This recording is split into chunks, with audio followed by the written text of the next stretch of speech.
This story happened in July in the year 2016. We had the clown scandal in the U.S., and it was pretty crazy. People would dress up in clown costumes and stalk people, and sometimes even do worse. My friend Miguel and I went to spend the night at our other friend's house, whose name is Milo. We showed up at his house around 3 p.m. We just watched movies and ate snacks, just regular teenager stuff. Milo's house was next to a park, so we would usually go back to our home pretty late and walk the track. After watching movies all day, we eventually got bored of it, so we decided to go to the park and walk around for a bit. Oh no. When we got to the park, the time was exactly 2:36 a.m. At first, we just walked around, talking about girls at our school and other stuff. After we rounded a corner around the park bathrooms, that's when we saw him.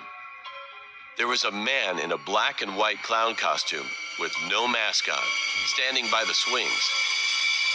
He was looking at us with his head slightly tilted over to his right side. I mentioned that he had no mask, so we could clearly see his face. The man had a really dirty face with long, black, greasy hair. And he had a creepy smile on his face. His smile was almost stretched cheek to cheek. Even though he was pretty far from us, we could still see that he was staring right at us.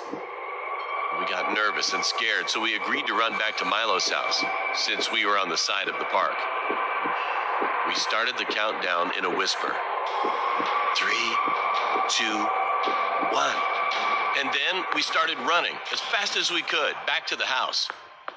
After running for a minute, we made it to Milo's street and started running again toward his house in the middle of the road. When we made it to his house, we turned around to look down the street. And to our horror, we saw the man in the clown costume standing at the end of the road, only illuminated by a streetlight. He wasn't running or walking towards us. He just stood there. However, we were all sure that he followed us. And down in his hand, we were able to see that he was holding a long, sharp kitchen knife. We pounded the front door, ran inside Milo's house, and went into his living room.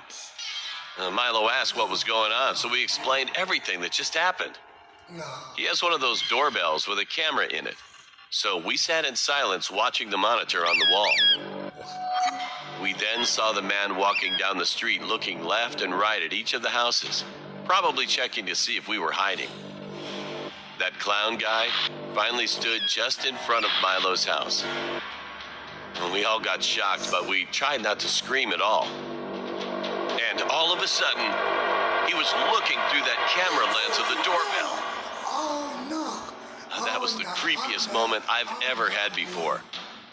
Luckily, he kept walking down the street, and we never saw him again. And we've never spoke to anyone about this story. And to this day, I wonder what could have happened if we didn't decide to run to Milo's house when we did. Fuck no. Oh, fuck. Check this.